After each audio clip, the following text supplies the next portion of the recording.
আসসালামু আলাইকুম বন্ধুরা, তোমাদের নতুন একটা রেসিপি শেয়ার করব।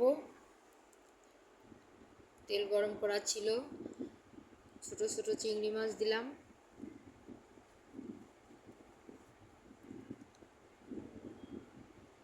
চিংড়ি মাছটা একটু লাল লাল করে ভেজে নিতে হবে।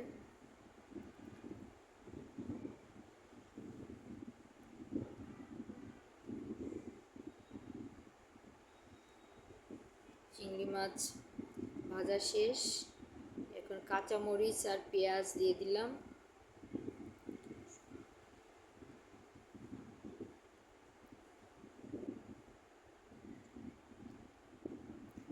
এবার আরও কিছুক্ষণ ভাজতে হবে।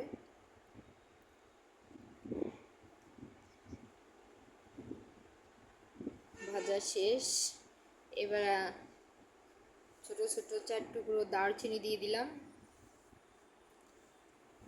লবণ,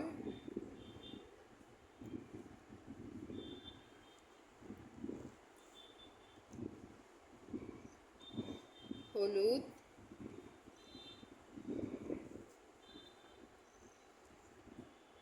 কিছুক্ষণ মিশিয়ে নিচ্ছি।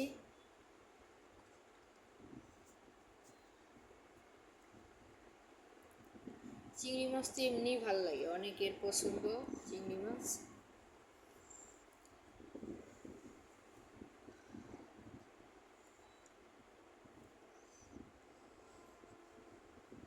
দেখো কত সুন্দর হয়েছে দেখতে।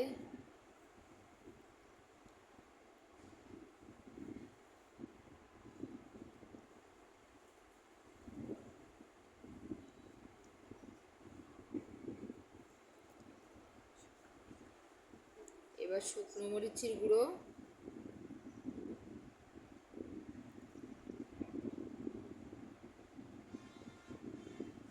দেখো কত সুন্দর হয়ে গেছে।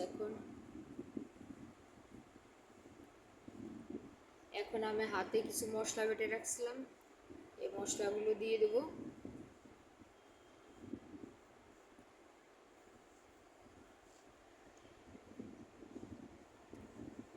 মশলার ভিতরে আছে আদা, রসুন, জিরে, গোলমরিচ।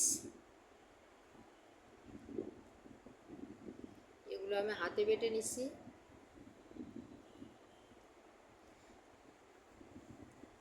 এখন অল্প পানি দিয়ে দেব।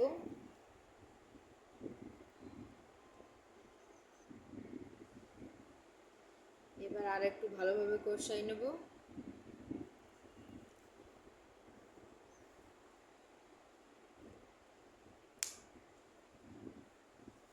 কষানো দেখে আমারই খাইতে মনে চাচ্ছে।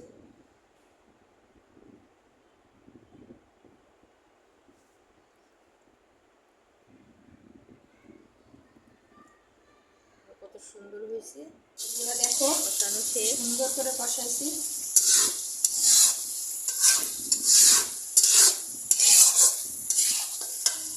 আমি কয়েকটুকরো আলু কেটে রাখছিলাম, এগুলো দিয়ে দেই, কারণ কচুরলতিটা একটু কম কম হয়ে যাওয়ার কারণে আলুটা দিচ্ছি। তোমাদের মন চাইলে দিতে পারো, না মন চাইলে না দিলে।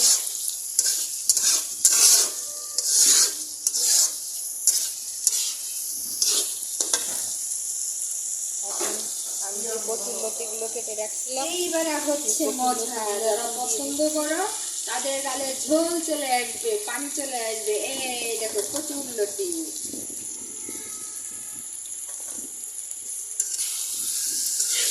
দেখো আমার তাই মুখে চমক নিয়ে আছে। এরা তো অস্থির, কচুরলতি খুবই পছন্দ তাদের।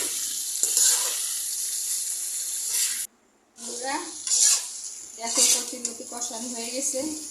যারা কচুরলতি পছন্দ করো তাদের অবশ্যই তো খুব পছন্দ করে খায়।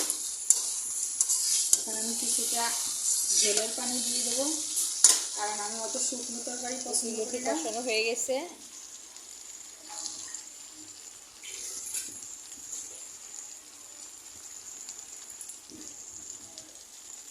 অনেক কাজের ফাঁকে ফাঁকে এটা করি।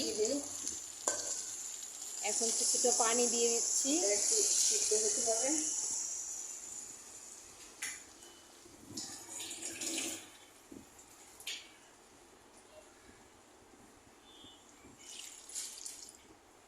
পরিমাণ মতো পানি দিয়ে দিচ্ছি যাতে কচুরলতি সিদ্ধ হয়, যাতে না গলে যায়। কালার আসছে। বেশি থেতলা হয়ে গেলে আবার মজা লাগে না কচুরলতি। তোমরা কিন্তু বাসায় একদিন ট্রাই করে দেখো যারা দেখতেছো। ভিডিওটা শেষ পর্যন্ত দেখতে থাকো।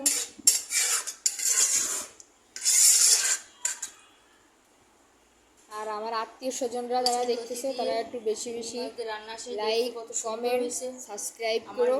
আমি তো ভালোভাবে বলতে পারি না। দেখো রান্নাটা কিন্তু অনেক সুন্দর হয়েছে, তোমরা একটু সহযোগিতা করো আমাকে। ওকে, আল্লাহ হাফেজ। খেয়ে দেখো, বাসায় একবার ট্রাই করো। ওকে, আল্লাহ হাফেজ।